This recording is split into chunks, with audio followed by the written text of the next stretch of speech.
My name is Brother Eric Mokejobi. I was told anyway that I have 1 hour to minister with you people today. But it's like your time is fast spent. Amen. And the word of God is very, very important. I don't know about you. I don't know how you go about it here. Amen. I will try as much as possible to be fast. But in my ministration, I always try as much as possible to map out time. In order not to be fast and the people miss what the Holy Spirit has, ordained for them. Hallelujah. Amen. So as we move in, we'll be talking in what I title Casting Away Evil Garment of Disfavor. Amen. Casting away evil garment of disfavor. And I want us to be open to the book of Mark. The book of Mark. Mark chapter 10. Mark chapter 10. If you're there, shout hallelujah. If you are still opening, say, wait for me, please. Amen. Mark chapter 10, verse 46. Mark chapter 10, verse 46. Are we all there? Amen. I read. He said, and they came to Jericho, and as he went out of Jericho with his disciples, and a great number of people, blind Bartimaeus, the son of Timaeus, sat by the highway side begging. And when he heard that it was Jesus of Nazareth, he began to cry out and say, Jesus, thou son of David, have mercy on me. And many charged him that he should hold his peace. But he cried out the more, a great deal, thou son of David, have mercy on me. And Jesus stood still and commanded him to be called. And they called the blind man, saying unto him, be of good comfort, rise, he called him. And he, casting away his garment, rose and came to Jesus. And Jesus answered and said unto him, what wilt thou that I should do unto thee? The blind man said unto him, Lord, that I might receive my sight. And Jesus said unto him, go thy way, thy faith has made thee whole.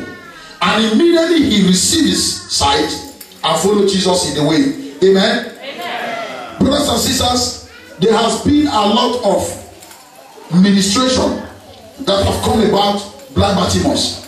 But I stand here under the authority of the Most High God to tell you that most of the situation that we are passing through is something we have to draw from the Bible. The Bible is an infallible word of God. The Bible, the word of the Bible is Jesus itself. Amen. The Lord has given us everything that we need for prosperity, for breakthrough, for salvation in this book. Amen. And it's left for you and I to know how to tackle and obtain all the blessings, all the things that the Lord has used in blessing us. Amen.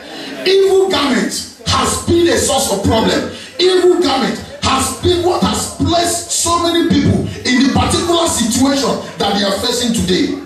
But most of us, out of ignorance, don't know that evil garment is in place in our lives.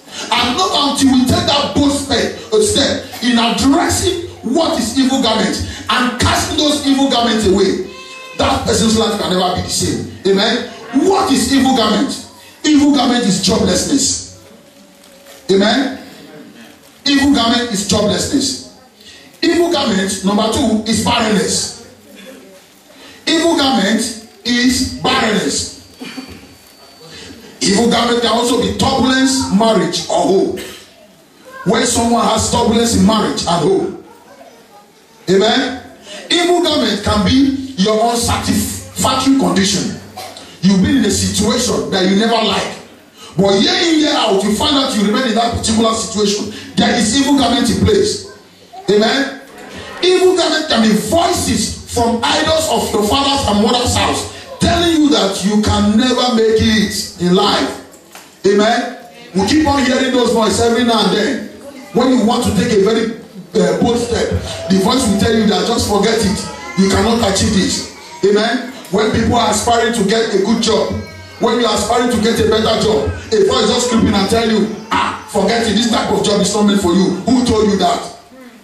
The Bible made it clear. The Bible made it clear that the earth is the Lord and the fullness thereof. He went further to say that even the people that dwell in it, he said the heart of the king is in the hand of God. He said he turneth it whithersoever he will. Amen. If your favor is placed in the hand of a white man or a green man or a red man, it does not concern God, because he created heaven and earth. Amen. The earth, we that is dwelling on the earth, we are under his footstool, because the Bible made it clear that the earth is his footstool. So if it's his footstool, just like what is put in his leg, he can just use it to do whatever he wants. Amen. So evil government that has been in place have been preventing people from realizing their ambition, has been preventing people from knowing their left from their right. Amen. He said evil voices have evil garments are voices from idols of your father's house or mother's house, telling you that you cannot make it in life. Amen. How do you know about those voices? Let's quickly open to the book of Psalm 106 verse 38, verse 34, verse 35. 106, Psalm 106.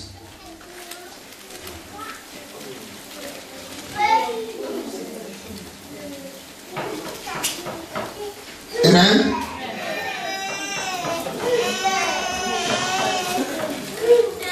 Verse starting from verse 35. He said, but we mingle among the heathen and learn their works, and they serve their idols, which were a snare unto them. Yea, they sacrifice their sons and their daughters unto devils, and shed innocent blood, even the blood of their sons and of their daughter, whom they sacrificed unto the idols of Canaan, and the land was polluted with blood. Amen. He said, those were they defiled with their own works, and went warring with their own inventions. 40.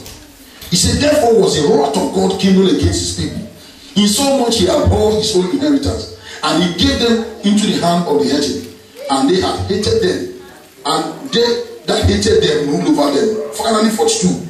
Their enemy also oppressed them, and they were brought into subjection under their hand.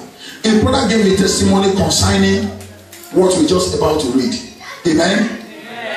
How people use their children to make rituals. It's here in the Bible. It is here in the book of Psalm. Amen. I never even knew that I was going to give that kind of testimony. But let me tell you, the Bible made it clear that there's life is in the blood, and any blood that is being shed, a voice is being speaking. Amen. Any human blood that is shed, that blood speaks. The blood of Abel spoke to God. That was how God was able to ask Cain, where is your brother? When he answered, am I my brother's keeper? The Lord said, the blood of your brother cried out unto me. Amen. So we basically, from where we are coming from, let me just say this. You know, in this part of the world, they have witches. There's no way witches doesn't exist. But the difference of the black witches and the white witches is this. The white witches eat salad, but the black witches drink blood. That is the difference. That is the difference. It's a very big fact. The white witches eat salad, but the black witches drink blood. Amen. And that is why, if you go to some areas where we are coming from, you will see abject poverty. Poverty is never the handiwork of God. It's the work of witchcraft. And witchcraft draws power from where? From idols. Amen. The blood that our forefathers have shed, the innocent blood that they've shed. You go to some part of Nigeria, Africa, in those days when they have twins, one of them is killed. Amen. They call it a taboo. It's an innocent child that has been given to you by God. Some of us might say, yeah, we've not taken part of those things. But the Bible made it clear. God hates witchcraft with perfect hatred. God hates idol worshiping with perfect hatred. And you cannot sit here and say, well, it was my father, it was my mother that did those things.